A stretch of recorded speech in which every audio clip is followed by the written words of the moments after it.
Hello बच्चों, welcome to Kanpur radio care. आज हम लोग चर्चा करते हैं दल बदल विरोधी कानून पर।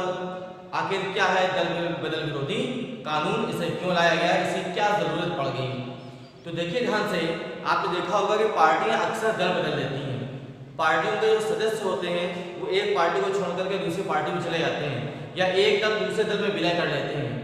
ऐसे में जनता के साथ सीधा धोखा ये हो जाता है कि जनता जिसे चाहती है कि हम उसे चुने और जिसे चाहते हैं उसे ना चुने, तो चुना हुआ व्यक्ति उनके पास चला जाता है जिसे जनता नहीं चाहती है। तो कहीं ना कहीं जनता के साथ धोखा होता है। इसे दूर करने के लिए ही आवश्यक हो गया कि कोई अधिनियम बनाया जाए जिससे ये दल बदल को रोका जा सके और जनता के साथ धोखा ना हो सके। तो देखिए, ये 10वीं अनुसूची के अंतर्गत आता है। 1985 में 52वां संशोधन किया गया था, जिसके अंतर्गत इसे लाया गया। अब देखिए सबसे पहले कि अधिनियम है क्या। तो अधिनियम क्या है कि जब कभी भी कोई एमपी या एमएलए दल बदलता है और उस सदन का दूसरा सदस्य चाहे तो याचिका दायर कर सकता है और उसकी याचिका के आधार पर सदन का जो अध्यक्ष होता है वो उस एमपी या एमएलए को बैन कर सकता है, अयोग्य घोषित कर सकता है जो दल बदलता है। अब आता है क्यों लाया गया है। तो 1960 से 70 दशक में एक बड़ा प्रचलित मुद्दा आया, उसे बोला गया आया राम गया राम। था क्या, 1968 में हरियाणा के विधायक थे जिनका नाम था गयालाल। उन्होंने 15 दिन के अंदर 3 बार दल बदला। तो ये मुद्दा ज्वलंत हो गया कि एक शख्स अगर 3 बार पार्टियों को बदलता है 15 दिन के अंदर, तो कहीं ना कहीं एक संविधान के मुंह पर एक तमाचा है। इसलिए इस प्रकार के दल बदल को रोकने के लिए अधिनियम लाया जाए और यही अधिनियम था दल बदल विरोधी कानून, यानी 10वीं अनुसूची के अंतर्गत। अब प्रश्न ये उठता है कि किसी भी एमपी या एमएलए को कैसे अयोग्य घोषित किया जा सकता है। तो पहला मुद्दा था कि यदि कोई सदस्य अपने पार्टी से त्यागपत्र दे देता है और किसी दूसरी पार्टी में जाकर के सम्मिलित हो जाता है तो उसे अयोग्य घोषित किया जा सकता है चुनाव जीतने के उपरांत। इसके बाद है यदि वह व्यक्ति पार्टी निर्देशों के विपरीत मतदान करता है। जैसे अगर राष्ट्रपति का मतदान हो रहा है और पार्टी ने किसी सदस्य को राष्ट्रपति के चुनाव में खड़ा किया है और वह व्यक्ति उस व्यक्ति को वोट देने के बजाय विपक्ष में वोट दे देता है, तो उस व्यक्ति को अयोग्य घोषित किया जा सकता है ना। जैसे सपोज कीजिए कि रामनाथ कोविंद जी जो इस समय हमारे महामहिम राष्ट्रपति हैं, भाजपा ने उन्हें खड़ा किया, विपक्ष में दूसरे सदस्य खड़े हुए।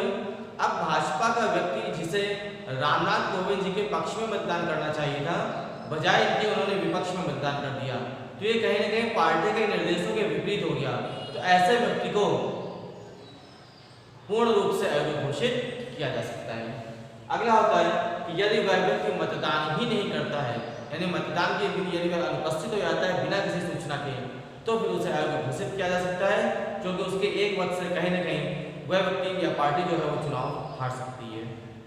इसके बाद अगला पॉइंट है आपका, यदि कोई निर्दलीय विधायक चुनाव जीतने के उपरांत किसी भी दल में सम्मिलित हो जाता है, तो उस निर्दलीय विधायक या जो सांसद है उसको अयोग्य घोषित किया जा सकता है। और लास्ट है, यदि किसी सदस्य को मनोनीत किया गया है, मनोनीत सदस्य यानी जो चुनाव जीत करके नहीं आते स्वतः बनाए जाते हैं। जैसे सपोज कीजिए कि सचिन तेंदुलकर जी को जो खेल में उन्होंने विशेष योगदान दिया था, उसके लिए सीट आरक्षित की गई। ऐसे लोगों की आरक्षित होती है जिन्होंने खेल, कला, साहित्य और विज्ञान में, समाज सेवा में विशेष योगदान दिया होता है, उनके लिए सदन में कुछ सीटें आरक्षित होती हैं। तो सचिन जी को सीट दे दी गई। अब सदस्य मनोनीत होने के उपरांत अगर सचिन जी किसी दल को में सम्मिलित हो जाते हैं तो फिर उन्हें अयोग्य घोषित किया जा सकता है। अब इसका अपवाद क्या है। तो यदि कोई व्यक्ति चुनाव के उपरांत पूर्व सूचना दे दे और वह व्यक्ति मतदान में सम्मिलित ना हो तो उसे अयोग्य घोषित नहीं किया जा सकता। या फिर 10वीं अनुसूची की धारा 3 के अंतर्गत बताया गया कि यदि किसी भी पार्टी के 2 तिहाई सदस्य सहमत हों, 2 तिहाई सदस्य सहमत हों, तो एक पार्टी किसी दूसरी पार्टी में विलय कर सकती है। फिर से मैं बता दूं, 10वीं अनुसूची के धारा 3 के अंतर्गत यदि किसी भी पार्टी के 2/3 सदस्य सहमत हों तो एक पार्टी का विलय दूसरी पार्टी में हो सकता है। तो कहीं ना कहीं इस अपवाद से भी व्यक्ति बच निकलता है कि आपने तो ऐसा कहा था कि सदस्य नहीं जा सकता, हम तो पूरी पार्टी का विलय कर रहे हैं। इस चीज को रोकने के लिए 2003 में 91वां संशोधन किया गया। इसके अंतर्गत धारा 3 को समाप्त किया गया और यह कह दिया गया कि अब चुनाव के उपरांत कोई भी दल किसी दूसरे राजनीतिक दल में सम्मिलित नहीं हो सकता है। अब इससे प्रश्न क्या क्या आएंगे, तो दल बदल विरोधी कानून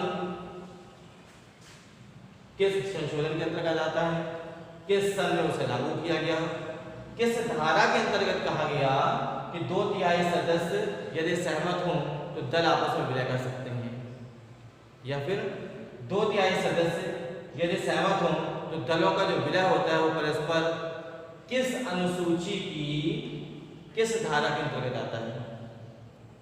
इस प्रकार के प्रश्नों को ही पूछा जाता है एग्जाम में, इसे बहुत अच्छे से तैयार कर लीजिए।